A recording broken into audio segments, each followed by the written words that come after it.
11ஆம் அதிகாரம் முதல் வசனத்தை நம்ம எல்லாரும் சேர்ந்து வாசிப்போகிறோம்.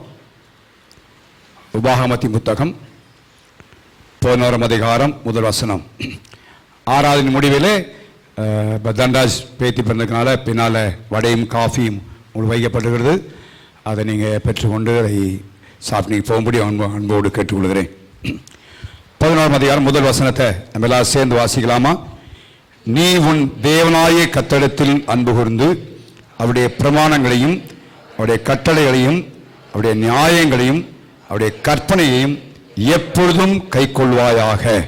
ஹல்லேலூயா. இன்னொரு முறை வாசிக்கலாமா? திரும்ப வாசிப்போம். நீ உன் தேவனாய கர்த்தரிடத்தில் அன்பு கூர்ந்து அவருடைய பிரமாணங்களையும் அவருடைய கட்டளைகளையும் அவருடைய நியாயங்களையும் அவருடைய கற்பனைகளையும் எப்பொழுதும் கை கொள்வாயாக. ஹல்லேலூயா. இந்த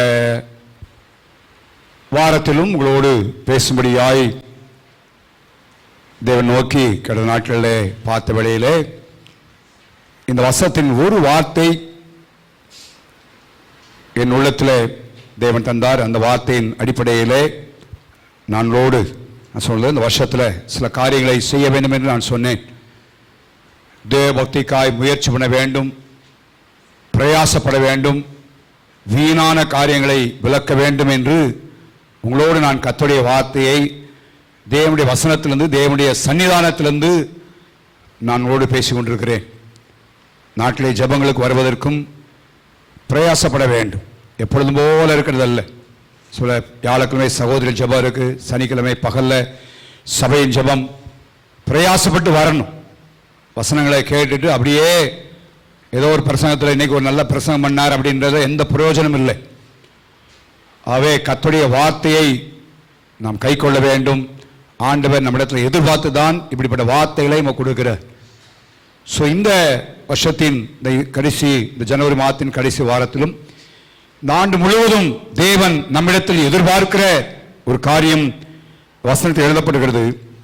எப்பொழுதும் என்கிற ஒரு வார்த்தை என் உள்ளத்தில் ஆண்டவர் வைத்தார்.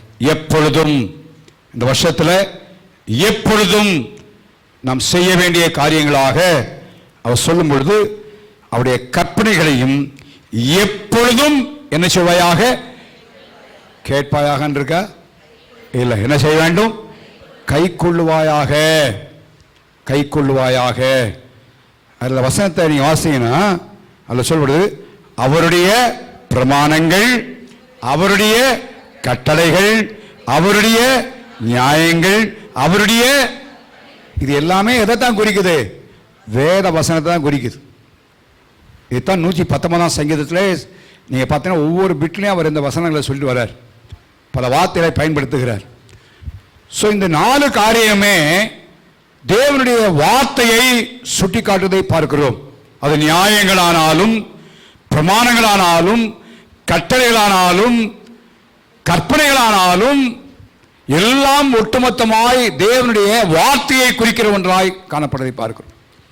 ஸோ வசனங்களை ஒரு சீசனுக்காக அல்ல, ஒரு குறிப்பிட்ட நேரத்தில் மாத்திரமல்ல, எப்பொழுதும் என்ன செய்ய வேண்டுமா? கை கொள்ள வேண்டும். எப்பொழுதும் கை கொள்ள வேண்டும். தேவனதை என்னிடத்திலும் உங்களிடத்திலும் எதிர்பார்க்கிறார். எல்லா சூழ்நிலைகளும் எல்லா சந்தர்ப்பத்திலும் எந்த இடத்திலும் எங்கு போனாலும் என்ன செய்தாலும் அந்த வருஷத்தில் எப்பொழுதும் நீ கை கொள்ளுவாயாக என்று ஆண்டவர் சொன்ன வார்த்தையை பார்க்கிறோம்.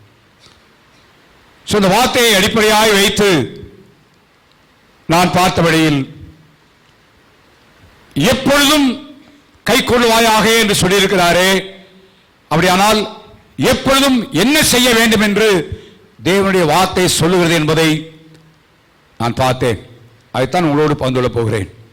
எப்பொழுதும் கை கொள்ள வேண்டும். எந்தெந்த காரியங்களை எல்லாவற்றையும் நாம் எப்பொழுதும் கை கொள்ள வேண்டும் என்று அவர் நமக்கு எழுதி கொடுத்திருக்கிறார். உங்க வேத வசனங்கள், தேவனுடைய சத்தியங்கள், பல காரியங்கள், பல வசனங்கள் எப்பொழுதும் நாம் என்ன செய்ய வேண்டும் என்பதை குறித்து ஆவியானவர் சொல்லிய சில காரியங்களை நாங்கள் கால்வழியிலே பகிர்ந்துள்ளபடியாக நான் விரும்புகிறேன். அப்படியானால் நாம் எப்பொழுதும் தேவனுடைய வசனத்தை கைக்கொள்ள வேண்டுமானால் சொல்லப்பட போகிற எப்பொழுதும் என்கிற காரியத்தை நம்முடைய வாழ்க்கையிலே நாம் நடைமுறைப்படுத்த வேண்டும். அதை நம்முடைய வாழ்க்கையிலே நாம் செய்ய வேண்டும் என்று தேவன் விரும்புகிறார். அவை முதலாவதாக நீர் வாசியுங்கள் 1 தெசலோனிக்கேயர் நிருபம் 5ஆம் அதிகாரம் 16ஆம் வசனம். எப்பொழுது இந்த வார்த்தைகள் எல்லாமே எப்பொழுதும் என்கிற வார்த்தையின் அடிப்படையிலே நான் ஓடு பேச போகிறேன். வாசியுங்கள். எப்பொழுதும் சந்தோஷமாய். எல்லாம் கொஞ்சம் சத்தமா சொல்லுங்க பார்ப்போம். எப்பொழுதாவதா எப்பொழுதுமா? எப்பொழுதும். எப்பொழுதும் கை கொள்ளுவாயாக என்று எழுதப்படுகிறது. அந்த வார்த்தையின் காரியம் என்ன? நாம் எப்பொழுதும் என்ன செய்யணுமா? சந்தோஷமாய் இருக்க வேண்டும். அப்போஸ்தலனாகிய பவுல் பிலிப்பியருக்கு எழுதும்போது சிறைச்சாலையில் இருந்து கொண்டு எழுதுகிறார். 3ஆம் அதிகாரம் முதல் வசனத்தை வாசியுங்கள். பிலிப்பியர் 3:1.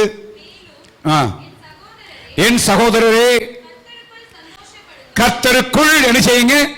சந்தோஷப்படுங்கள். முதல் அதிகாரத்தில் நாம் பார்க்கிறோம், என் கட்டுகளோடு இன்னும் கட்டுகளை அதிகரிக்கும்படியாக அநேகருக்கு உபதேச உபத்திரத்தை கூட்டும்படியாக செய்கிறார்கள். அரண்மனை எங்குள்ளவர்களுடைய கட்டளை குறித்து அறிந்திருக்கிறார்கள் என்றெல்லாம் எழுதி வந்த பவுல் தேவ ஞானத்தை சொல்லுகிறார். கர்த்தருக்குள் எப்பொழுதும் என்ன செய்யுங்க? சந்தோஷமாயிருங்கள். இது யார் செய்ய வேண்டிய காரியம்? சொல்லுங்க. நம்ம தான் சந்தோஷமா இருக்கும். நம்ம நினைத்தால் சந்தோஷமா இருக்கலாம், இல்லைன்னா மூஞ்ச தூக்கி வச்சு என்ன செய்யலாம்? துக்கமா இருக்கலாம். திரும்பி அவர் எழுதுகிறார். பிலிப்பியர் 4ஆம் அதிகாரம் 4ஆம் வசனத்தை எழுதுவோம் பார்ப்போம்.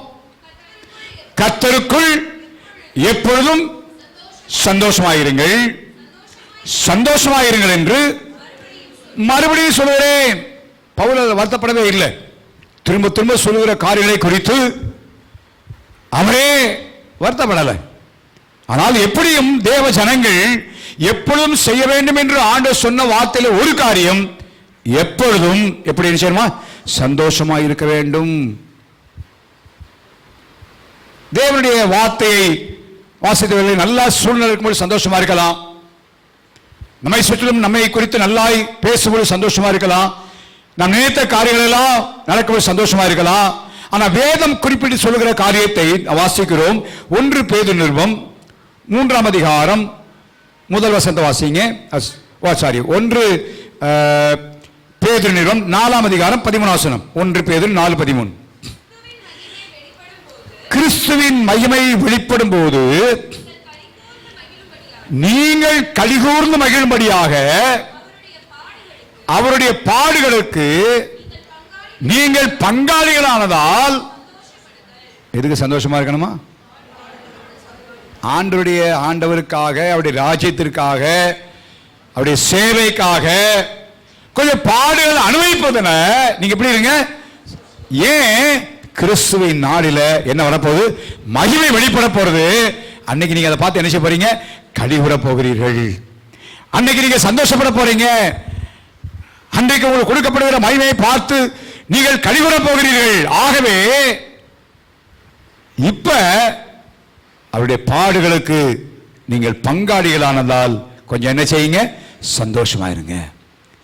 ஆவிக்குரிய வாழ்க்கை என்பது ஒரு சொகுசான கட்டில் படுத்திருக்கிற ஒரு வாழ்க்கை அல்ல, அல்லது ரோஜாப்பூ விரித்த ஒரு பாதையில் போவதல்ல.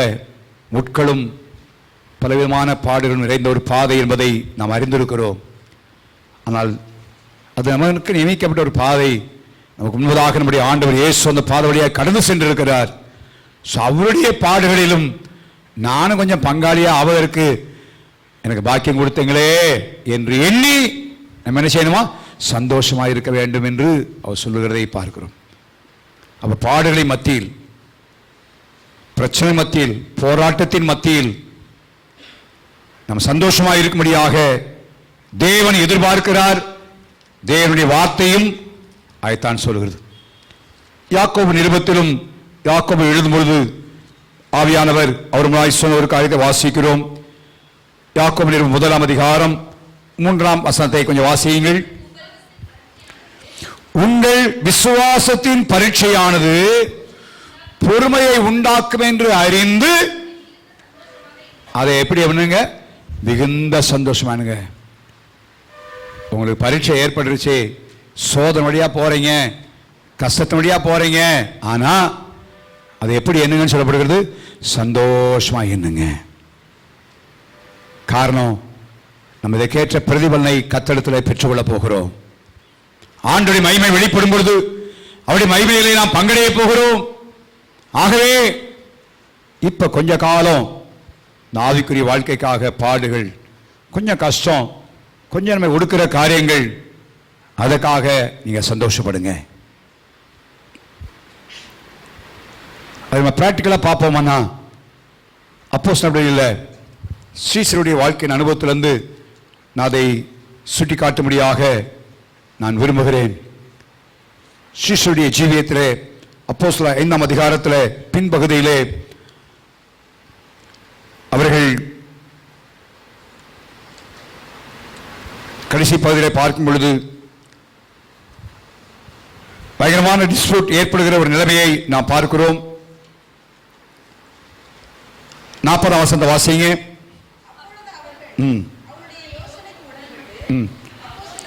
அப்போஸ்தலரை வரவழைத்து அடித்து இயேசுவின் நாமத்தை குறித்து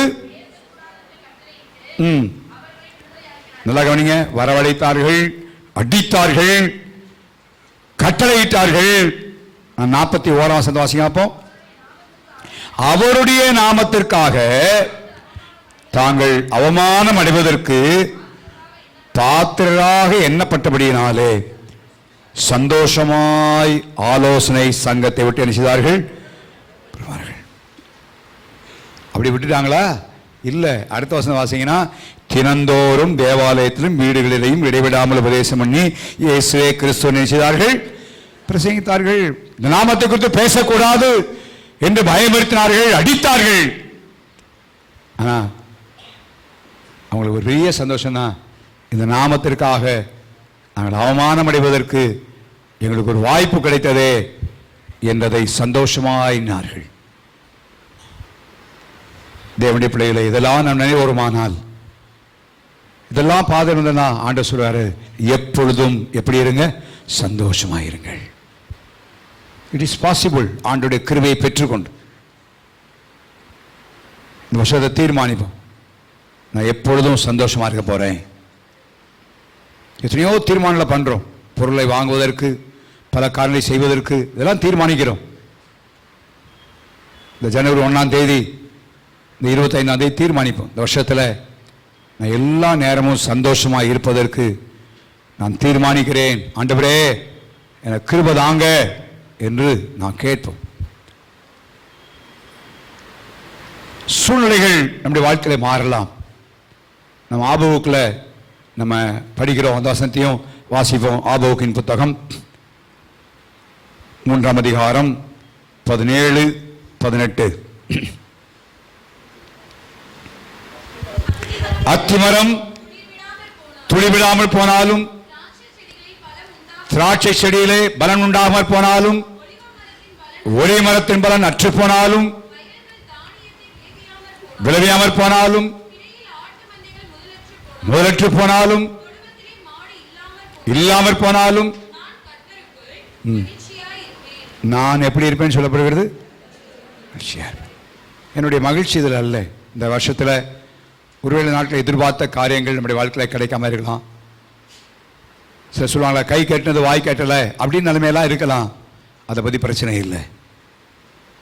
இதில் சொல்ல, இல்லாமற் போனாலும், இல்லாமற் போனாலும், இல்லாமற் போனாலும், இல்லாமற் போனாலும் நான் என்ன செய்ய போறேன்? கர்த்தருக்குள் மகிழ்ச்சியா இருக்க போகிறேன். ஆண்டவரிடத்தில் சந்தோஷமாக இருக்கிற காரியங்களை குறித்து நான் பார்ப்போம். அதனால தேவன் பல காரியம் நமக்கு செய்வார் என்பதை குறித்து நான் வேதத்தில் எழுதப்பட்டிருக்கிறேன். நாங்கள் போல எப்பொழுதும் இந்த வார்த்தை நான் ஸ்டிக்கான் பண்ணுவதனால அந்த வசனத்தை மாற்ற நிற்கிறேன். கிடைத்தா தான் இல்லை, எதிர்பார்த்தது வந்தா தான் இல்லை, சொன்னபடி நடந்தா தான் இல்லை, ஜெபம் கேட்கப்பட்டா தான் இல்லை, எது வந்தாலும் சரி அந்த வசனத்தை இல்லாமற் போனாலும், இல்லாமற் போனாலும், இல்லாமற் போனாலும் எனக்கு அது பிரச்சனை இல்லை. நான் கர்த்தருக்குள் என்ன செய்வேன்? சந்தோஷமாயிருப்பேன். ஹல்லேலூயா. என் மகிழ்ச்சி தேவன் ஆண்டவருக்குள்ள மகிழ்ச்சியாக இருப்பேன். அடுத்த வசனம், அந்த வசனம் தொடர்ந்து வாசியாப்போம். கர்த்தருக்குள் மகிழ்ச்சியாக இருப்பேன், என் ரட்சிப்பின் தேவனுக்குள் களி கூறுவேன். ஆண்டவராகிய கர்த்தருடைய பலன் அவர் என் கால்களை மான் கால்களை போலாக்கி எங்க நடக்க பண்ணுவாரு? பள்ளத்தாக்கில் விட மாட்டார். யோசிப்பார். எல்லாருக்கும் முன்பதாக மேன்மையான இடங்களை கொண்டு போய் விடுவார். ஏன்? நான் சூழ்நிலையை நம்பி அல்ல, என் பணத்தையோ என் வேலையோ என் தொழிலையோ நம்பி அல்ல. அதெல்லாம் கர்த்தர் கொடுத்திருக்கலாம். ஆனா என் நம்பிக்கை கர்த்தர் மேல இருக்கிறதுனால நான் அவருக்குள் களி கூறுவேன். ஹல்லேலூயா. அதனால அவர்தான் என்னுடைய பலன். அவரே என் கால்களை மான்களின் கால்களை போவாக்கி உயரமான ஸ்தலங்கள்ல என்ன நடக்க பண்ணுவார். கீழாக விட மாட்டார். நாம் சந்தோஷப்பட்டு இருக்கிறதுனால கீழா போறதில்லை. ஒருவேளை மனிதர்கள், ஒருவேளை மற்றவங்க சொல்லலாம், இவ்வளோ பிரச்சனைக்கு சந்தோஷமா இருக்காங்களே, இப்படி ஒன்று நடந்த பிறகு சந்தோஷமா இருக்காங்களே என்று மற்றவர்கள் கேட்கலாம். ஆனால் அவருடைய என் ரிசல்ட் ஆண்டவனை உயர்த்தும் பொழுது மற்றவர்கள் பார்க்க போகிறார்கள். ஹல்லேலூயா. ஆகவே முதலாவது என்ன காரியம் சொல்லுங்க அப்போ? சத்தமா சொல்லுங்க அப்போ, சத்தமா சொல்லுங்களேன். எப்பொழுதும் சந்தோஷமாயிருங்கள். தீர்மானிப்பு. வருஷத்தில் ஆண்டவர் இந்த வசனம் சொல்வது சாதன காரியம் இல்லை. ஆண்டவனத்தை எதிர்பார்க்கிறார். உடைய முகம் எப்பொழுதும் முகமலர்ச்சியா இருக்கட்டும், சந்தோஷமா இருக்கட்டும். இரண்டாவதாக எபிரேய நிருபம் 13ஆம் அதிகாரம் 15ஆம் வசனத்தை வாசிங்க. அவருடைய நாமத்தை துதிக்கும் உதடுகளின் கனியாகிய ஸ்தோத்திர பலியை அவர் மூலமாய் எப்பொழுதும் தேவனுக்கு, அப்ப எப்பொழுதும் தேவனை ஸ்தோத்திரம் பண்ண வேண்டும். என்ன செய்ய வேண்டும்? சொல்லுங்க, சத்தமா சொல்லுங்க அப்போ. எப்பொழுதும் தேவனை ஸ்தோத்திரம் பண்ண வேண்டும். இன்னொரு வசனம் எபேசியர் 5ஆம் அதிகாரம் 20ஆம் வசனம். எபேசியர் 5:20.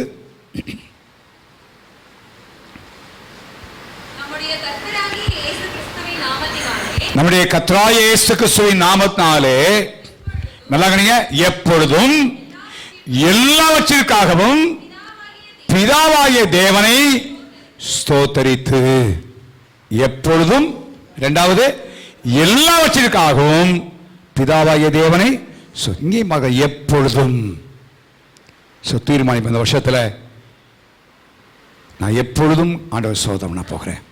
எப்போ ஸ்தோத்திரம் பண்ண முடியுமா? ரோமர் 8:28 அவருடைய தீர்மானத்தின்படி அழைக்கப்பட்டவர்களாய் தேவனிடத்தில் அன்புகளுக்கு சகலம் என்ன செய்து, அந்த வசனத்தை விசுவாசிப்போமானா இதுவும் நன்மைக்கு தான். ஸ்தோத்திரம் பண்ண தீமையாக இருக்கலாம், ஸ்தோத்திரம் பண்ண முடியும். ஸ்தோத்திரனால் வல்ல ஆசீர்வாதங்களை நம்ம அதிகமாக தெரியும், அறிந்திருக்கிறோம், கற்றிருக்கிறோம். இந்த நாட்களில் கடந்த வாரத்தில் வீணராய் போன ஒரு கூட்டத்தை பற்றி பார்த்தோம். தேவனை அறிந்து ஸ்தோத்திரியாமல் போனதுனால்தான் வீணாய் விட்டார்கள். எல்லா சூழ்நிலைகளும் ஆண்டவர் ஸ்தோத்திரம் பண்ணும். சங்கீதக்காரன் 31ஆம் சங்கீதம் 34ஆம் சங்கீதம் முதல் வசனத்தை தெரியும். கர்த்தரை நான் எக்காலத்திலும் ஸ்தோத்திரி, எப்போதும் என் வாய் என்ன செய்யும்? இருந்து கொண்டே இருக்கும். எங்கே போனாலும் வந்தாலும் நம்முடைய வாயில தேவனை துதிக்கும் துதி இருந்து கொண்டே இருக்கட்டும், பாடல்கள் இருந்து கொண்டே இருக்கட்டும், ஸ்தோத்திரம் இருந்து கொண்டே இருக்கட்டும். தெரியும், பவுல் அதை அறிந்ததினால்தான் அப்போஸ்தலர் 14ஆம் அதிகாரத்தில் அவர்கள் அடிக்கப்பட்டு சட்டையெல்லாம் கிழிக்கப்பட்டு ரத்த காயத்தோடு ஜெயிலில் தள்ளப்பட்ட நிலைமையிலும் அவர்கள் நடுராத்திலே தேவனை துதித்து என்ன செய்தார்கள்? பாடினார்கள். அன்று துதிச்சாங்க. தெரியும், அவனுக்கு தெரியும் ஒன்றும் தீமைக்கு இருக்காது, ஏதோ நன்மை கர்த்தர் செய்ய போகிறார். ஒருவேளை கொஞ்சம் இப்போ நான் பாதிக்கப்படலாம், இப்போ ஒருவேளை என்னுடைய தேவை சந்திக்கப்படாமல் இருக்கலாம், நான் நினைத்தபடி காலம் நடக்காமல் இருக்கலாம், ஆனால் கர்த்தர் ஏதோ ஒரு நன்மை செய்ய போகிறார். ஹல்லேலூயா. ஆண்டவர் நம்ம எல்லாரையும் குறித்து நோக்க வச்சிருக்கிறார். நம்ம எல்லாரையும் குறித்து தேவன் திட்டம் வைத்திருக்கிறார். அதை கர்த்தர் நிச்சயமாக நிறைவேற்றுவார்.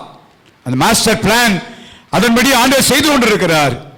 உங்களை இன்னைக்கு ஒரு தீமையை போல காணப்பட்டாலும் நான் எப்பொழுதும் கர்த்தரை ஸ்தோத்திரம் பண்ணுவேன் என்று தீர்மானம். கிறிஸ்தவ வாழ்க்கை ஒரு நடைமுறை வாழ்க்கை, ஏதோ போதனையில் போகிறதல்ல. இதை நம்முடைய வாழ்க்கையில் அனுபவமாக்கும், தீர்மானிப்பு. இந்த வருஷத்தில் புறங்குறுதல், முறுமுறுத்தல், புலம்புதல், குற்றம் சாட்டுதல் என் வாயில நான் அனுமதிக்க மாட்டேன். எல்லாத்துக்கும் ஆண்டவர் ஸ்தோத்திரம் பண்ண போகிறேன். எல்லா மனிதனுக்காக ஸ்தோத்திரம் பண்ண போறேன். எல்லாவற்றிற்காகவும் எல்லாவற்றிலேயும் நான் ஸ்தோத்திரம் பண்ண போறேன். என் வாயில எப்பொழுதும் தேவனை துதிக்கிற துதி இருந்து கொண்டே இருக்குன்னு சொல்லி தீர்மானம் பண்ணுவோம். கர்த்தர் எதிர்பார்க்கிறார். 2026 வருஷத்துல நாம் எப்பொழுதும் சந்தோஷமா இருக்கணும். எப்பொழுதும் வாயில என்ன இருந்து கொண்டே இருக்க வேண்டும்? ஸ்தோத்திரம் இருந்து கொண்டே இருக்க வேண்டும். ஆண்டுடைய துதி இருக்குமானா அந்த ஒரே கண்ணிலிருந்து கசப்பும் இனிப்புள்ள தண்ணி வராது, புலம்பலும் துதியும் வராது. ஞாயிற்றுல மாத்திரமல்ல, கூடி வரும்பொழுது மாத்திரமல்ல, எல்லா நேரத்திலையும் ஸ்தோத்திரம் பண்ணும். சாத்தான் நமக்கு தீமை செய்தாலும் அந்த தீமையை நன்மையாய் மாற்றுகிற கர்த்தர் இருக்கிறார். ஹல்லேலூயா. இப்ப நமக்கு ஏன் எதுக்குன்னு தெரியாது. சில காரியங்கள் தடைப்பட்ட உடனே ஏன் எதுக்குன்னு தெரியாது. ஆனால் God is an omniscient God. தேவன் சர்வ ஞானி. அவருக்கு தெரியும் வரப்போற நாட்கள் நம்ம எப்படி வைக்கணும், எங்க கொண்டு போய் செய்யணும், எந்த விதத்தில் உயர்த்தணும் அவருக்கு தெரியும். அவை இப்பொழுது ஏற்பட்ட காரியங்கள் கொஞ்சம் வருத்தமா இருக்கலாம், வேதனை தரதா இருக்கலாம். ஏன் எனக்கு இப்படி ஏற்பட்டுச்சு நினைக்கலாம். இல்ல, எல்லாவற்றிலும் ஆண்டவர் ஸ்தோத்திரம் பண்ண போகிறேன். எல்லா கர்த்தர் நன்மைக்காகவே செய்ய போகிறார். ஹல்லேலூயா. எப்பொழுதும் எப்பொழுதும் தேவனை துதிக்கிற துதி நம் வாயில வந்து கொண்டே இருக்கட்டும். லூக்காவின் சுவிசேஷம் 18ஆம் அதிகாரம் முதல் வசனத்தை வாசியுங்கள். சோர்ந்து போகாமல் எப்பொழுதும் ஜெபம் பண்ண வேண்டும். எல்லாம் சொல்லுங்க பார்ப்போம். எப்பொழுதும் ஜெபம் பண்ண வேண்டும். எப்பொழுதும் ஆண்டவருடைய வார்த்தைக்கு நாம் கீழ்ப்படிகிற அனுபவம் இருக்க வேண்டுமானால் எப்பொழுதும் சந்தோஷமா இருக்க வேண்டும். எப்பொழுதும் வாழ்வே ஸ்தோத்திரம் பண்ண வேண்டும். எப்பொழுதும் நம்ம எப்படி இருக்க வேண்டும்? ஜெபம் பண்ண வேண்டும். எப்பொழுதும் எப்பொழுதும். லூக்கா சுவிசேஷம் 21ஆம் அதிகாரத்தில் நான் அடிக்கடி அதிகமாய் நினைப்படுகிற வசனம் 36ஆம் வசனம்.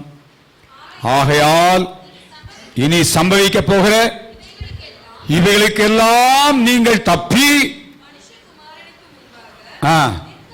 நிற்க பாத்திரவான்களாய் எண்ணப்படுவதற்கு எப்பொழுதும் ஜெபம் பண்ணி, எப்பொழுதும் ஜெபம் பண்ணி, எப்பொழுதும் கர்த்தரிடத்தில் எதிர்பார்க்கிறார். ஜெபத்தை வந்து திரும்ப திரும்ப சொல்லுகிறேன், பவுல் சொன்னதே வார்த்தை இல்லை. ஜெபத்தை சிறுவர்களானாலும் வாலிபனானாலும் பெரியவர்களானாலும் அசட்டையாக எண்ணாதிருங்கள். தனி ஜெபத்தை, குடும்ப ஜெபத்தை, சபையின் ஜெபங்களை யாரோ பண்ணுவார்கள், யாரோ பண்ணுவார்கள் போகாதீங்க. பிரயாசப்படுங்க. ஜெபந்தான் அந்த வருஷத்தில் நம்முடைய வாழ்க்கையின் காரியங்களை நடத்துவதற்கும் சகல காரியங்களை நடப்பிப்பதற்கும் பாதுகாப்பதற்கும் ஜெபந்தான் காரணி. எப்பொழுதும் ஜெபிங்கன்னு சொன்னா என்னன்னா அந்த ஜெப ஆட்டிடியூட் நமக்குள்ள ஜெப ஆவி இருந்து கொண்டே இருக்க வேண்டும். கொலோசியர் 1ஆம் அதிகாரம் 15ஆம் வசனத்தில் 5ஆம் வசனத்தில் வாசிங்க. கொலோசியர் 1ஆம் அதிகாரம் 5ஆம் வசனம்.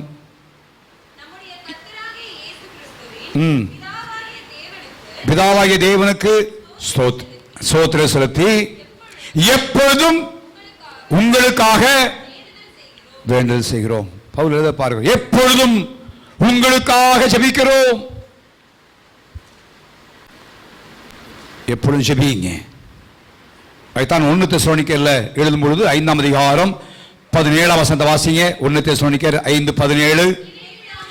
இடைவிடாமல் என்ன செய்யுங்க? ஜெபம் பண்ணுங்க. கேப் விட்டுறாதீங்க. இடைவிடாமல் ஜெபம் பண்ணுங்க. அப்ப என்ன அர்த்தம்? அந்த ஜெப சிந்தையிலே இருங்கள். நெகேமியான் வாழ்க்கையை நீங்க பார்த்தீங்கன்னா, நெகேமியான் புத்தகத்தை படிச்சீங்கன்னா ஒவ்வொரு காரியத்தையும் ஜெபம் பண்றான். பானபாத்திரக்காரன் தான், எருசலேமின் வருகை செய்ய கேட்கிறான், உடனே ஜெபிக்கிறான். ராஜாவுடைய வேலையை செய்து கொண்டா இருக்கிறான். ராஜா, என்னப்பா முகம் இப்படி இருக்கு, என்ன விஷயம்? உடனே என்ன செய்ய தெரியுமா? தேவனோக்கி ஜெபித்தான். ஒவ்வொரு காரியத்திற்கும் உடனே என்ன செய்றாங்க? அப்ப என்ன அர்த்தம்? சில சொல்லுவாங்க ஜெபிக்க மறந்துட்டேன் அப்படின்வாங்க. அப்ப என்ன அர்த்தம்? ஜெபிக்க மறந்துட்டேன்னா என்ன அர்த்தம்? ஜெப சிந்தையே இல்ல. இடைவிடாமல் ஜெபம் பண்ணுங்கள், எப்பொழுதும் ஜெபம் பண்ணுங்கள் வார்த்தைப்படி அந்த ஜெப சிந்தையிலே இருப்போமானா எந்த காரியமானாலும் முதல்ல வர்றது நமக்கு என்ன வரும்? ஜெபம் வரும். கர்த்தர் நோக்கி பார்க்கணும். அதுதான் கர்த்தர் இந்த ஆண்டு விரும்புகிறார். உங்களுடைய வேலை ஸ்தலத்திலோ, குடும்பத்திலோ, தொழிலோ, எந்த காரியத்திலும் சரி, படிப்பிலோ, எந்த காரியத்திலும் ஒத்தாசை வரும், தேவைகள் வரும்பொழுது, ஏதாவது காரியம் ஏற்படும்பொழுது உடனே வர வேண்டியது ஜெபம். நிகமையா பாருங்களேன், அந்த வசனத்தில் நீங்க பார்த்தீங்கன்னா வாசிக்கிறோம், ராஜா கேட்கிறான். 4ஆம் வசனத்தை வாசிங்க. 2ஆம் அதிகாரம் 4ஆம் வசனம். அப்பொழுது ராஜா, நீ கேட்கிற காரியம் என்ன என்றான். ராஜா கேட்கிறாரு, என்னப்பா வேணும் அப்படின்றாரு. உடனே ஒரு லிஸ்ட் எழுதி கொடுத்தானா? இல்ல, சரியானதை கேட்கணும். உடனே என்ன செய்யலாம்? பரலோகத்தின் தேவன் நோக்கி ஜெபம் பண்ணு. அப்ப என்ன அதுன்னா வாழ்க்கையில் ஜெப ஆவியான முதல் அதிகாரத்தில் ஜெபத்தை பார்க்க, பிந்தின அதிகாரம் பார்க்கிறோம். ஸோ நம்முடைய ஜீவியத்திலும் எப்பொழுதும் ஆண்டுடைய வார்த்தை கீழ்ப்படிந்தவர்களாக நாம் இருக்கணும்னா எப்பொழுதும் என்ன செய்யணும்? ஜெபிக்கணும். இந்த வருஷத்தில் ஆண்டுடைய வார்த்தை கீழ்ப்படினால் வர ஆசீர்வாதங்களை நாம் பெற்றுக்கொள்ள முடியும். தேவனுடைய வார்த்தை கீழ்ப்படிய கீழ்ப்படிய கீழ்ப்படிய நம்முடைய வாழ்க்கையில் ஆசீர்வாதத்தை தேவன் பெருக பண்ணுவாரே. எல்லா நிலைமையிலும் தேவன் ஆசீர்வாதம் தருவாரே தவிர குறைந்து போறதில்லை. சுமைந்த வருஷம் ஆண்டவரே நான் எப்பொழுதும் நான் ஜெபிக்கணும். நான் அடிக்கடி சொல்லிடு, நம்ம ஜெபத்துக்கு மாதிரி ஆண்டவர் இயேசு தான். அவரே ஜெபித்தார், இடைவிடாமல். கொஞ்சம் நேரம் கிடைச்சா கூட ஜெபிக்கிறார். நம்முடைய வாழ்க்கையிலும் முன் சென்ற பசுத்தவான்களுடைய வாழ்க்கையை நாம் பார்க்கும் பொழுது ஜெபிக்கிறோம், ஜெபத்தை பார்க்கிறோம். அவை தயவு செய்து உங்கள் வாழ்க்கையில் ஜெபத்தை அசட்டை செய்யாதீங்க. வாலிபுல சரி, சிறு சரி, தனியாக ஜெபிங்க. சபை ஜெபங்களில் கலந்து கொள்ளுங்கள். குடும்பமாகவும் ஜெபிங்க. எப்பொழுதும் ஜெபம் பண்ணுங்கள்.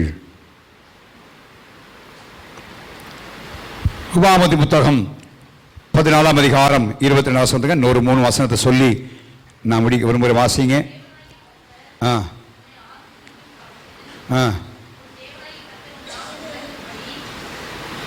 14:22 நீ உன் தேவனாய கர்த்தருக்கு எப்பொழுதும், நல்லா கவனிங்க, பயந்திருக்க என்ன செய்யணுமா? பழகணுமா. ஏதோ ஒரு நாள் அல்ல, எப்பொழுதும் தேவனுக்கு பயந்திருக்கும்படி பழகும்படி, பயந்திருக்க பழகும்படி.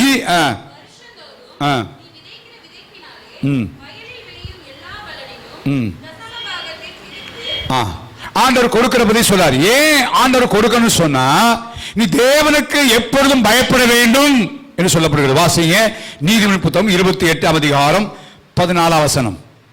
நீதிமொழிகள் 28:14. எப்பொழுதும் பயந்திருக்கிறவன் பாக்கியவான். எப்பொழுதும், நான் சொல்ற வார்த்தை தான். பழைய ஏற்பாட்டிலே தேவ ஜனங்களுக்கு தேவன் காணிக்கை கொண்டு வருவதற்கு ஆண்டு சொன்ன காரியம், நீ எனக்கு பயந்திருக்க பழகும்படிக்குன்னு சொல்லுகிறாரு. அப்ப அவருடைய மெயின் என்னன்னா காணிக்கை அல்ல, ஆண்டவருக்கு நம்ம என்ன செய்யணும்? பயப்படணும். சும்மா காணிக்கை கொடுத்துடலாம், தபான் கொடுக்கலாம், அதெல்லப்பா. எனக்கு பயந்திருக்கத்தக்கதாக அதுக்கு நீ பழகணும், அதுக்கு தான் நீ கொடுக்கணும். அப்போ ஒவ்வொரு முறை கர்த்தர் கொடுக்கும் பொழுது நம்ம தேவனுக்கு பயத்தோடு அப்படி பயப்படுவானா, எப்பொழுதும் கர்த்தருக்கு பயப்படுகிறவன் எப்படிப்பட்டவன்? பாக்கியவான். எப்பொழுதும் நாட்டில் கேட்ப, ஆண்டவரே நான் எங்க இருந்தாலும் உங்களுக்கு பயப்படுற பயம் வேணும். ஸ்கூலில் இருந்தாலும், கல்லூரியில் இருந்தாலும், வீட்டில் இருந்தாலும், நண்பர்களோடு இருந்தாலும், திருமண வீட்டில் இருந்தாலும், எங்கிருந்தாலும் நீரை பார்க்கிறீங்க உணர்வோடு நான் வாழ வேண்டும் ஆண்டவரே. யோசேப்புக்கு அந்த ஒரு பயம் இருந்ததுனால்தான் போத்திபார் வீட்டில் பாவம் செய்யக்கூடிய சூழ்நிலை வந்தாலும் அவன் பயந்து விலகி ஓடினதை பார்க்கிறோம். இந்த காலவெளியிலே தேவனுக்கு பயம் எப்பொழுது நமக்கு இருக்கட்டும். எல்லா சூழல், எல்லா சந்தர்ப்பம், எங்கு போனாலும் தேவனுக்கு பயப்படுற பயத்தினால் இருக்க நிரப்பப்பட்டவர்களாக இருப்போம். அதை பழகிக்கொள்ள தேவ பயத்தால் பழகும்படிக்கு அக்கதான் ஆண்டவர் தசமாத்தை கொடுக்க முடியாது சொல்லுகிறார். பழகும்படிக்கு கொடுக்கட்டும். அப்ப கொடுக்கும் பொழுதெல்லாம் அவளுக்கு ஒரு உணர்வு வரணும். நான் தேவனை பயப்படுறேனா, நான் தேவனை பயப்படுறதுனால தான் கொடுக்குறேன் அப்படின்ற உணர்வோடு கொடுக்க வேண்டும் என்று. பிரசங்கின் புத்தகம் 8ஆம் அதிகாரம் 9ஆம் வசனத்தை வாசிங்க. பிரசங்கின் புத்தகம் 8ஆம் அதிகாரம் 9ஆம் வசனம்.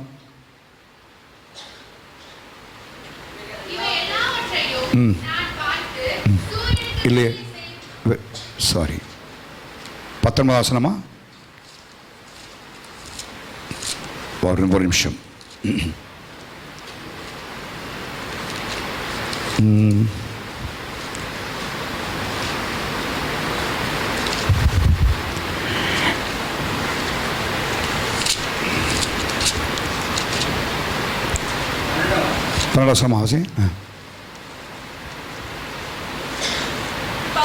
இல்ல அதில் சாரி, 9ஆம் அதிகாரம் 8ஆம் வசனம். சாரி, நம்பரை தவிர 8 9 9 8. உன் வஸ்திரங்கள் எப்பொழுதும் வெள்ளையாயும் உன் தலைக்கு எண்ணெய் குறையாதான் இருப்பதாக. அப்ப என்ன அர்த்தம்? 2 காரியத்தை இங்க சொல்றாரு. எப்பொழுதும் உன் வெண்மை வஸ்திரம் அப்படின்னு எல்லா நேரம் ஒயிட் போட்டு வாங்க அப்படி சொல்லல. நம்முடைய வாழ்க்கையில எல்லா நேரமும் எப்படியா இருக்க வேண்டும்? பரிசுத்தமா இருக்க. It's not for a season, ஒரு குறிப்பிட்ட காலத்துக்கு மாத்திரமல்ல, எல்லா நேரமும் பரிசுத்தமா இருக்கணும். எண்ணெய் தலையில் என்ன செய்யக்கூடாதா? எண்ணெய் என்பது பைபிள்ல அபிஷேகத்தை பார்க்கிறோம். எல்லா நேரமும் பரிசுத்தாவின் நிறைவோடு நம்ம என்ன செய்யணும்? இருக்கணும். அதுதான் எபேசியர் 5 வாசிக்கிறோம். பரிசுத்தாவினால் நிறைந்து என்று எழுதப்பட்ட வார்த்தை. பரிசுத்தாவின் நிறைவை ஏன் கொடுக்கப்படுகிறது? நம்ம உலகத்தில் பரிசுத்தமாய் வாழ்வதற்காக. பரிசுத்தமாய் வாழ்ந்ததுனால கொடுக்கல, பரிசுத்தமாய் வாழ்வதற்காகத்தான் பரிசுத்தாவின் அபிஷேகம் கொடுக்கப்படுகிறது. அழைத்தவர் பரிசுத்தா இருக்கிறது போல நாமும் நடக்கிற எல்லாவற்றிலேயும் பரிசுத்தா இருக்க. எப்பொழுதும் எப்பொழுதும் எப்பொழுதும், ஆல்வேஸ். சொந்த 2026 வருஷத்தில் ஜனவரி மாதத்தில் ஆண்டவர் என்னோடு உங்களோடும் இந்த காரியங்களை எப்பொழுதும் செய்ய முடியும். எப்பொழுதும் தேவனுடைய வார்த்தையை கை கொள்ளணும்னு சொன்னா, இந்த வசனங்களை எப்பொழுதும் சொல்லப்பட்ட இந்த வசனங்கள் எல்லாவற்றையும் நம்ம செய்ய வேண்டிய அவசியம். 1 பேதுரு நிருபம் 3ஆம் அதிகாரம் 15ஆம் வசனத்தை வாசிங்க. கர்த்தராகிய தேவனை உங்கள் இருதயங்களில் பரிசுத்தம் பண்ணுங்கள். உங்களில் இருக்கிற நம்பிக்கையை குறித்து உங்களிடத்தில் விசாரித்து கேட்கிற யாவருக்கும் சாந்தத்தோடும் வணக்கத்தோடும் உத்தரவு சொல்ல என்ன செய்யணுமா? எப்பொழுதும் ஆயத்தமா இருக்க வேண்டும். எதுக்கு ஆயத்தமா இருக்கணும்?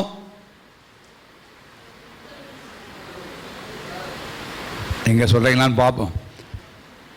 வசனம் என்ன சொல்லுது?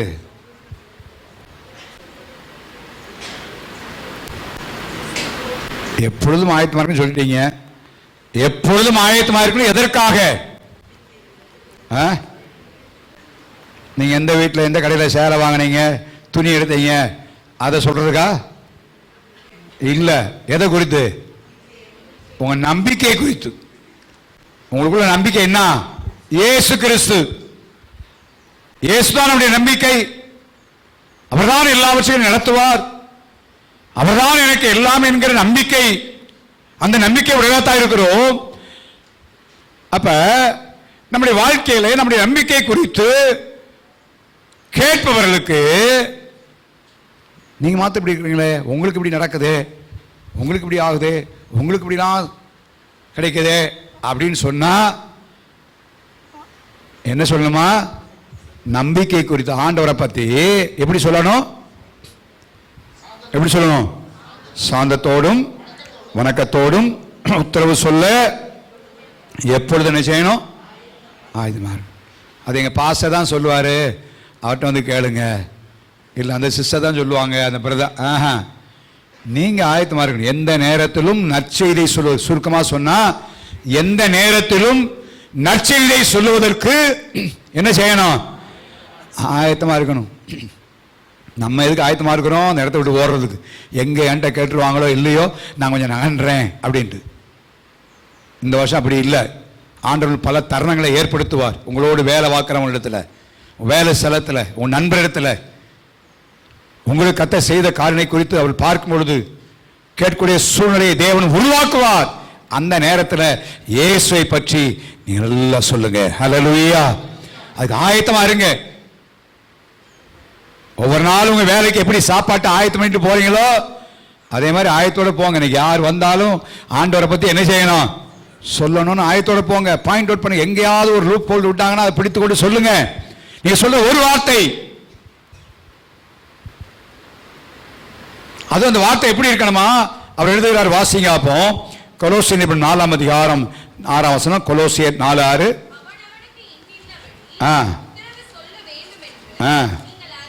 நீங்கள் அறியும்படிக்கு உங்கள் வசனம் எப்பொழுதும் கிருபை பொருந்தினதாயும் உப்பால் என்ன செய்யணுமா? அப்ப என்ன விஷயமா இருக்கணும். சும்மா கதையா பேசிட்டு கடைசியில் ஒன்றும் இருக்க கூடாது, ஒன்றும் இல்லாமல் போயிடக்கூடாது. வீண் கதை பேசக்கூடாதுன்னு சொல்லி, வீண் வார்த்தையை பேசக்கூடாதுன்னு சொல்லியிருக்கு. மற்றொரு பக்தி விருத்துக்கு உண்டாகிற வார்த்தை நீங்க பேசுறீங்கன்னா, இவர் வந்தாரு, இந்த ஒரு வார்த்தை சொன்னாரு, அது எனக்கு ரொம்ப பிரயோஜனமா இருந்துச்சு. உப்பால் சாரமேறின வார்த்தை. சொல்கிறார், ஏசாயால வாசிக்கிறோம், காலைதோறும் எழுப்புகிறாராம். எதுக்குதான்? ஏற்ற வார்த்தை சொல்லுவது. அந்த நாளில் சந்திக்கிற ஆட்களுக்கு என்ன சொல்லணும்? ஏற்ற வார்த்தை என்ன செய்யணும்? சொல்லும்படி காலையில எழுப்பி கல்விமான நாவை தருகிறார். காலை ஜோமன், ஆண்டவரே நீ சந்திக்கிறேன், யாருக்காவது ஒரு வார்த்தை நான் என்ன செய்யணும்? சொல்லணுமாப்பா. நீ ஆயத்தோடு போனீங்கன்னா, நான் சொன்னேன், கர்த்தர் இந்த வருஷத்துல உங்களுக்கு அநேக ஆத்மாக்களுக்கு உங்க வாயின் மூலமாய் ஆசீர்வாதத்தை கட்டடுவார். ஹல்லேலூயா. ஆண்டவர் தான் தெரிந்து கொண்டிருக்கிறார். நீங்க ஆயத்தமா இருக்கணும். ஜோமன், இன்னைக்கு எத்தனையோ பேர் நம்ம சுற்றி இருக்கிறவங்க எவ்வளவு கஷ்டப்படுறாங்க யோசிப்பார். தேவையோடு இருக்காங்க, நெருக்கத்தோடு இருக்கிறாங்க, இயலாமையில் இருக்கிறாங்க. அவங்க முன்னால கர்த்தர் வைத்திருக்கிறார். நம்ம எவ்வளவு ஆசிரியத்தை நடத்திருக்கிறார், பாதுகாத்து நடத்திருக்கிறார். தேவ நன்மையை தந்து எதிர்பார்த்து நடத்திருக்கிறாரே. சுவிசேஷம் சொல்லுவதற்கு ஆயத்தமா இருக்கணும். பவுல் தான் 2 தீமோத்தேயு 4ஆம் அதிகாரம் 2ஆம் வசனத்தில் எழுதுகிறார். வாசிங்கப்போம். 2 தீமோத்தேயு 4ஆம் அதிகாரம் 2ஆம் வசனம். சமயம் வாய்த்தாலும் வாய்க்காவிட்டாலும் ஜாக்கிரதையாய் திருவசனத்தை செய்ய சொல்லு. நேரம் கிடைக்கும் நினைக்காதப்பா. லூப் போட்டு பார்த்துட்டு எங்க இடம் கிடைக்கும் பார்த்துக்கிட்டே இரு. சொன்னாரு, தாவீதை போல நானும் பயன்படுத்துவேன்னு சொன்னார். என்ன பயன்படுத்த? எவ்வளவு பெரிய ஆளானாலும் அந்த லூப் ஹோல்டு எங்க இருக்கு அப்படின்னு நான் பார்த்துக்கிட்டே இருப்பேன். தாவீது பார்த்தானா, முழு கவசம் எல்லாம் போட்டிருக்கு, ஆனா நிச்சயில மாத்திரம் என்ன இல்லை? ஒண்ணு இல்லை. அங்கதான் அவன் என்ன கல்ல எறிந்தான். அவர் சொன்னாரு, அவங்கள்ட்ட பேசும்பொழுதே எங்க கல்ல பாயிண்ட் பண்ண, எங்க ஷூட் பண்ணலான்னு சொல்லி நினைச்சுவேன். அந்த ஒரு வார்த்தை போதும், எவ்வளவு பெரிய ஆளாலும் கிட வச்சிடும். அந்த வார்த்தையை கர்த்தர் உங்களுக்கு தருவார். ஹல்லேலூயா, ஹல்லேலூயா. எவ்வளவு எதிர் பேசுகிற ஆளா இருந்தாலும், வாக்குவாதம் செய்கிற ஆட்களா இருந்தாலும், கர்த்தர் உங்களுக்கு வாயில நீங்கள் ஆயத்தத்தோடு ஜெபத்தோடு, ஆண்டவரே எனக்கு ஆயத்த ஒரு வார்த்தையை தாங்கன்னு சொல்லி போறீங்கன்னா, அந்த ஒரு வார்த்தை அவங்கள சந்திச்சிடும். இந்த வருஷத்தில் அதை ப்ராக்டிஸ் பண்ணுவோம். எப்பொழுதும் நான் ஆயத்தமாக இருப்பேன், எந்த நேரத்தில் கேட்டாலும் சரி. அப்படியான அது ஆண்டவன் அமைப்படும், நம்மையும் கர்த்தர் ஆசீர்வதிப்பார். கடைசியாய் 1 கொரிந்தியர் நிருபம் 15 அதிகாரம் 58 வாசிங்க. 1 கொரிந்தியர் 15:58. ஆகையால் எனக்கு பிரியமான சகோதரரே,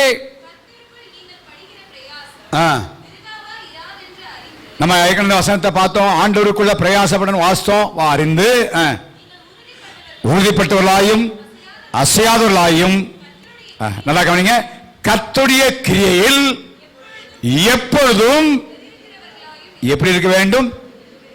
சத்தமா சொல்லுங்க. அப்படின்னா என்ன அர்த்தம்? 2 அதிகாரம் வாசிங்கன்னா இப்ப எத்தனை அதிகாரம் வாசிக்கணும்? 4 அதிகாரம் வாசிக்கணும். 1/4 மணி நேரம் ஜெபம் பண்ணீங்கன்னா இப்ப 1/2 மணி நேரம் 3/4 மணி நேரம் ஜெபம் பண்ணணும். ஆண்டுடைய கிரியையில என்ன செய்யணும்? பெருகணும். குறிக்கிட்டு போகக்கூடாது. 5 நிமிஷம் ஜெபம் பண்ணியாச்சு போதும், ஒரு வசந்த வாசித்தோம், அதிகாரத்தை முடிச்சோம் போயிடும். நோ, இந்த வருஷத்துல ஆண்டுடைய கிரியைகளிலே, கர்த்தருக்காக ஆத்துமாக்களை ஆதாயம் பண்ணுவதிலே, சபையிலே தேவனுடைய கிரியை நடப்பிப்பதிலே நாம் கிரியை செய்யணும். லிமிட் பண்ணக்கூடாது. போதும் உழவு செஞ்சது இல்லை. தேவனுக்காக செய்கிற கிரிகளிலே எப்பொழுதும் என்ன செய்து கொண்டே இருக்க வேண்டும்? பெருகிக்கொண்டே இருக்க வேண்டும். ஹல்லேலூயா. அன்னைக்கு யாபேஸ் ஜெபித்தான் பார்த்தீங்களா? ஆண்டவரே என் எல்லை என்ன செய்யுங்க? பெரிதாக்குங்க. நான் இப்போ ஆண்டவரை ஜெபிச்சுக்கிட்டு இருக்கிறேன், கேட்டுட்டு இந்த வருஷத்தில் என்ன பைபிள் ஸ்டடி நடத்தேன்னு ஜெபிச்சுக்கிட்டு இருக்கிறேன். ஆண்டவர் இன்னும் சரியாக எனக்கு கிளிக் பண்ணாதனால நான் ஜெபம் பண்ணிட்டு இருக்கிறேன். இந்த வருஷம் அதிகமாக தேவனுடைய வார்த்தையை போதிக்கணும், இன்னும் வசனங்களை கற்றுக் கொடுக்க வேண்டும், இன்னும் கர்த்தர் என் மூலமாய் தேவனுடைய சத்தியத்தை சொல்லணும், என் மூலமாய் தேவனுடைய வார்த்தைகள் வெளிப்பட வேண்டும். அதிகமாக வேதத்தை வாசிக்கிறேன், உட்காந்து செலவழிக்கிறேன். பல பிரயாசங்கள், பல காரியங்கள் கடந்த நாட்களில் ஏற்படும் உண்மை. அதனால பைபிள் வாசிக்காமல் போயிட முடியுமா? முடியாது. இன்னும் பெருகணும் ஆண்டவரே. கடலை காட்டிலும் இந்த வருஷத்தில் என் ஊழிய அபிஷேகம் இன்னும் பெருக வேண்டும். சில அப்படி இல்லை, இந்த வருஷம் கொஞ்சம் குறிக்கொள்வோம், அதோடு முடிச்சுக்கொள்வோம், இது போதும் இல்லை. எப்பொழுதும் என்ன செய்ய வேண்டும்? பெருகிக்கொண்டே இருக்க வேண்டும். நம்ம பெருக ஆரம்பிச்சோம், எல்லையை பெருகாக்கணும்னா ஆண்டவரும் ஆசீர்வாதத்தை பெருக பண்ணுவார். ஹல்லேலூயா. நீங்கள் எந்த அளவினால் அளக்கிறீர்களோ அந்த அளவினால் தான் என்ன செய்யும் உங்களுக்கு அளவு. இந்த சுருக்கமான ஜெபத்திற்கு பெருக்கமான ஆசீர்வாதம் சொல்ல ஏமாத்துற ஜெபம். சுருக்கமான ஜெபத்துக்கு பெருக்கமான எந்த அளவு ஆண்டவர் சுருக்கமான ஜெபம்னா அதுதான் ஆசீர்வாதம். அது ஃபார்மாலிட்டியாக சொல்கிற காரியம் இல்லை. ஸோ அந்த வருஷத்தில் தேவனுடைய வார்த்தைக்கு எப்பொழுதும் கீழ்ப்படிவோம். எப்பொழுதும் கீழ்ப்படுவோம்னா முதலாவது என்ன செய்யணும்? எப்பொழுதும் என்ன செய்யணும் சொல்லி பார்த்தோம். எப்பொழுதும் சந்தோஷமாயிருங்கள். 2வது எப்பொழுதும் என்ன செய்யுங்க? ஸ்தோத்திரம் பண்ணுங்க. எப்பொழுதும் ஜெபியுங்க. எப்பொழுதும் பயப்படுங்க, கர்த்தருக்கு பயப்படுங்க. எப்பொழுதும் பசுத்தமாயும் ஆவியில் நிறைந்தும் வாழுங்க. எப்பொழுதும் மற்றவர்களுக்கு சுவிசேஷத்தை சொல்வதற்கு என்ன செய்யுங்க? ஆயத்தமா, நல்ல வார்த்தையில சொல்வதற்கு ஆயத்தமா இருங்க. அடுத்து ஆண்டுடைய கிரியையில் என்ன செய்யணும்? எப்பொழுதும் பெருகிக் கொண்டே இருக்க வேண்டும். இதுதான் ஆண்டு சொல்றாரு. எப்பொழுதும் பிரமாணங்கள், கற்பனைகள், கட்டளைகள், நியாயங்களை எப்பொழுதும் என்ன செய்வாயாக? கை கொள்வாயாக. ஒரே வசனம் சொல்லுவாங்க, வசந்த கீழ்ப்பிடிப்பான்னு சொல்ல இல்லை, சொல்ல போன பிரமாணங்கள், நியாயங்கள், கற்பனைகள், கட்டளைகள் எல்லாத்தையும் கை கொள்வாயாக. எப்பொழுதும் கை கொள்வாயாக. இந்த காலவெளியிலே நம்மளத்தில் எதிர்பார்க்கத்தான் ஆண்டவர் நம்மோடு பேசியிருக்கிறார். நம்ம ஆண்டோட கிருபையை கேட்போம். ஆண்டவரே எப்பொழுதும் நாங்கள் செய்ய வேண்டிய காலம் நான் சொல்லியிருக்கிறியாப்பா, அதை எங்கள் வாழ்க்கையில் நடைமுறைப்படுது. நான் சொல்கிறேன், கேட்டுட்டு போகிறதில்லை, வசந்த கேட்டு போகிறதில்லை, என் வாழ்க்கையில் அதை அபியாசப்படுத்தின ஆண்டவரே முயற்சி பண்ணும். வசனம் எப்படி இருக்கு? அப்போ நான் இன்னைக்கு ஜெபம் பண்ணி ஒரு நல்ல வார்த்தையை என் உள்ளத்தில் தாங்க ஆண்டவரே. சந்திக்கிற ஆளுக்கு யாராவது சொல்லணுமாப்பா, இடைவிடாமல் ஜெபிக்கணும். கொஞ்சம் நேரம் கிடைச்சாலும் ஜெபிக்கணும் ஆண்டவரே. துதிக்கணும்ப்பா. எல்லா காலம் சந்தோஷமாக இருக்கணும் ஆண்டவரே. இந்த நாட்டில் கிருபை கேட்போமாண்ணா, நாம் அதை செயல்படுத்துவதற்கு முயற்சி பண்ணுவோமாண்ணா. நான் சொல்லுவேன், 2026 வருஷத்தில் நம்முடைய ஆவிக்குரிய வாழ்க்கையை ஆசிரியப்படுவது மாத்திரமல்ல, எல்லா நிலைமையிலும் ஆத்மா வாழ்கிறது போல எல்லாவற்றிலும் வாழ்ந்து சுகமா இருப்போம். ஹல்லேலூயா, ஹல்லேலூயா. கர்த்தர் அப்படியே வாழ்ந்திருக்க செய்வாராக. மெல்ல எழுந்திருக்கலாமா? ஸ்தோத்திரம் ஆண்டவரே, தேங்க்யூ லார்ட். ஸ்தோத்திரம் ஆண்டவரே. எல்லா தேவ சமூகத்தில் எழுமின்று சொல்ல வசனத்தை கேட்டு அப்படியே போறதில்லை. நீங்க இன்றைக்கு பண்ணுகிற தீர்மானம் வரப்போற நாட்கள் உங்க ஆவிக்குரிய வாழ்க்கைக்கு மாத்திரமல்ல, உலகப்பிரமான வாழ்க்கைக்கு ஒரு பெரிய ஆசுவாத்தை அதை கொண்டு வரும் என்பது சந்தேகம் இல்லை. நீ உன் தேவனாய கர்த்தரிடத்தில் அன்பு கூர்ந்து அவருடைய பிரமாணங்களையும் அவருடைய கட்டளைகளையும் அவருடைய நியாயங்களையும் அவருடைய கற்பனைகளையும் எப்பொழுதும் கை கொள்வாயாக. சொல்லிட்டு தான் எப்பொழுதும் நாம் என்னென்னலாம் செய்யணும் சொல்லி அவருடைய பிரமாணங்களும் கட்டளைகளும் நியாயங்களும் நமக்கு போதிக்கிறது. எப்பொழுதும் ஜெபியுங்கள் என்று தேவனுடைய பிரமாணம் போதிக்குது. எப்பொழுதும் சந்தோஷமாக என்று தேவனுடைய கட்டளை சொல்லுது. எப்பொழுதும் தேவனை துதியுங்கள் என்று அவருடைய காரியம் சொல்லுவது. எப்பொழுதும் பயப்படுங்கள் என்று அவருடைய கற்பனை நமக்கு போதிக்குது. எப்பொழுதும் பசுத்தமாயும் ஆவில் நிறைந்தவளாயிருங்கள் சொல்லி வசனம் சொல்லுது. எப்பொழுதும் நம் நம்பிக்கை குறித்து கேட்படுத்த தைரியமா சுவிசேஷம் சொல்வதற்கு ஒரு வளவளன்னு பேசமா, அது உப்பால் சாரம் இருந்ததாக அர்த்தமுள்ளதாக பிரயோஜனமுள்ள வார்த்தையாக இருக்கட்டும் சொல்லப்படுகிறது. எல்லாத்துக்கும் மேல ஆண்டுடைய கிரியைகளை பெருகுவோம். ஆண்டவருக்காய் செய்கிற காரியங்கள், சபைக்கு அடுத்த காரியங்கள், ஊழியருக்காய் நீங்கள் செய்கிற காரியம், கர்த்தருக்காய் செய்கிற காரியங்கள் பெரிய பெருக்கத்தை ஏற்படுத்துது. லிமிட் பண்ண வேண்டாம். சிலெல்லாம் லிமிட் பண்ண, போன வருஷம் இவ்வளோ செஞ்சோம் போதும், இந்த வருஷத்தை இவ்வளோ போதும், ஏன் எல்லா நாளும் போகணுமா, எல்லா நாளும் சர்ச்சை ஜோமனை வெள்ளிக்கிழமா ஜெபம்னா வியாழக்கிழமை போகணுமா, அதை செய்யணுமா அதை செய்யணுமா? இல்லை, எப்பொழுதும் பெருவிழாயிருங்கள். ஆண்டவர் நம்மிடத்தை எதிர்பார்த்து சொல்லுகிறார். இந்த வருஷத்தில் எப்பொழுதும் நாம் செய்ய வேண்டிய காரியங்களை கர்த்தர் என்னோடு உங்களோடு சொல்லிக் கொண்டிருக்கிறார். அவே ஆண்டோடைய கிருபைக்கு பிற ஆண்டவரே, நான் வார்த்தையை கேட்டோம் ஆண்டவரே, இது நாங்கள் எப்பொழுதும் உடைய வசந்த கீழ்ப்படியணும்னா எப்பொழுதும் நீ சொன்ன காரியங்களாக எங்கள் வாழ்க்கையில் இருக்கணும். அந்த எப்பொழுதும் வார்த்தையுடைய காதுகளை ரீங்காரம் அடையட்டும், இருதயத்தின் பலைகளை எழுதப்படட்டும்.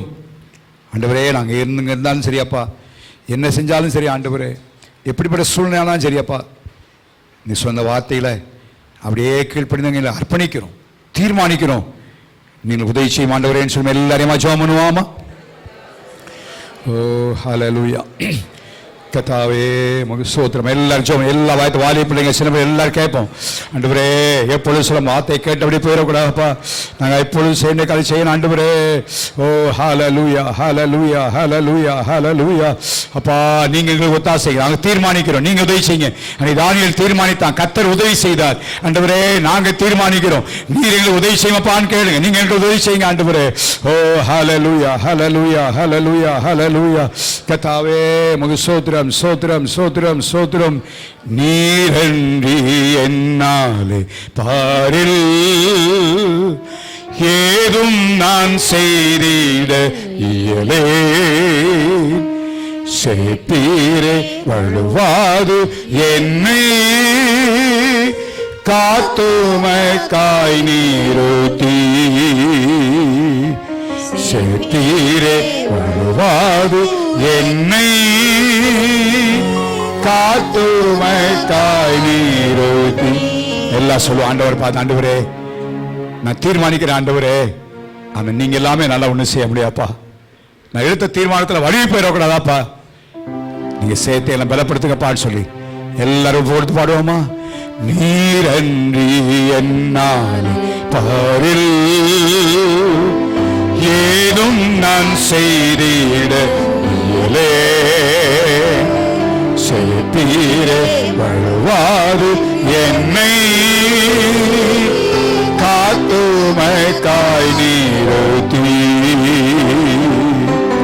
சேத்தீரே வழுவாது என்னை காத்துமக்காய் நீருத்தி. கல்வாரே அன்பினையே கண்டு விரைந்தோடி வந்தேன்,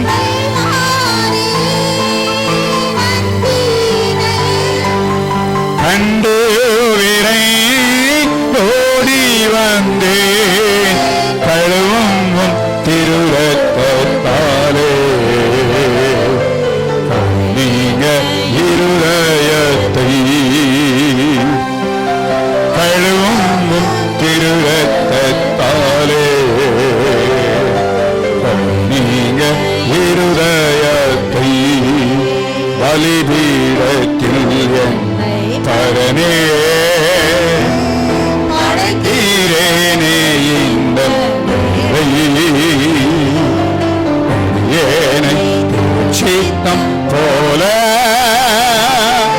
ஆண்டு நடத்தீரே ஏனை சித்தம் போல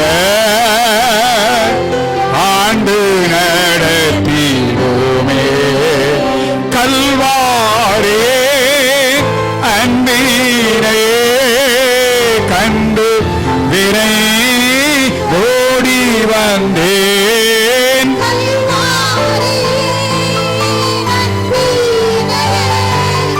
கண்டு விரை ஓடி வந்தேன் கழுவும் திருரத்தாலே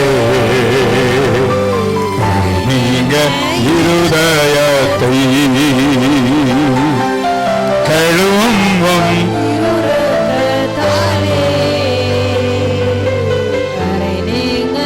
இருதயத்தை. நல்ல ஆண்டவரே, எங்கள் ஆவி ஆத்மா சரீரத்தை உம்முடைய கண் ஒப்புக் கொடுக்கிறோம். எப்பொழுதும் உம்முடைய கட்டளைகளுக்கு, பிரமாணங்களுக்கு, கற்பனைகளுக்கு, நியாயங்களுக்கு கை கொள்ள வேண்டும் என்று சொல்லியிருக்கிற ஆண்டவரே, நீர் எழுதி கொடுத்த வார்த்தையிலே எப்பொழுதும் நான் செய்ய வேண்டும் என்று எதிர்பார்க்கிற காரியங்களை இந்த காலையிலே தியானித்திருக்கிறோம்.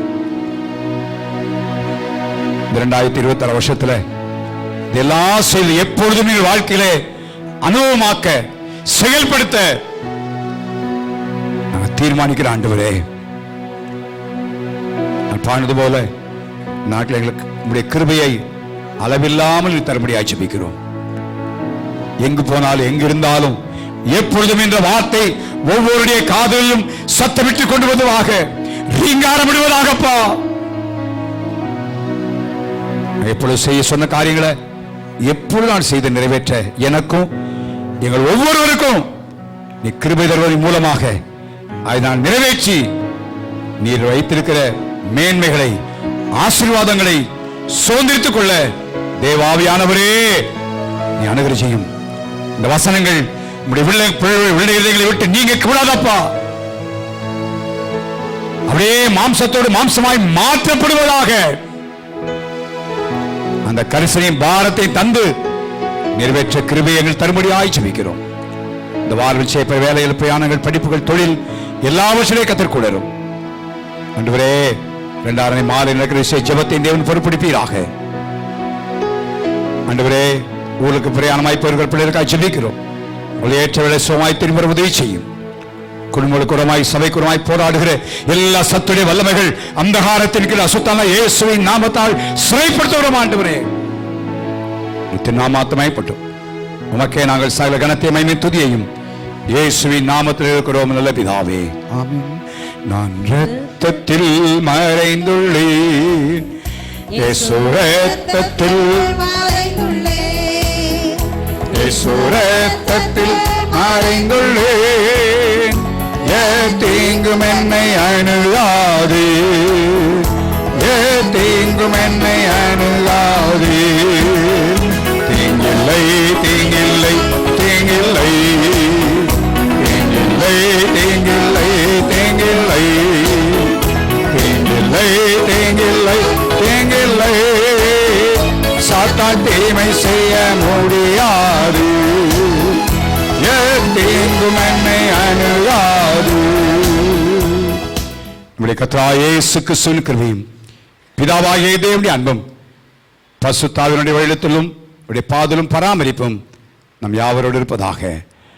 ஆமென். கர்த்தரை ஆசீர்வதிப்பாராக.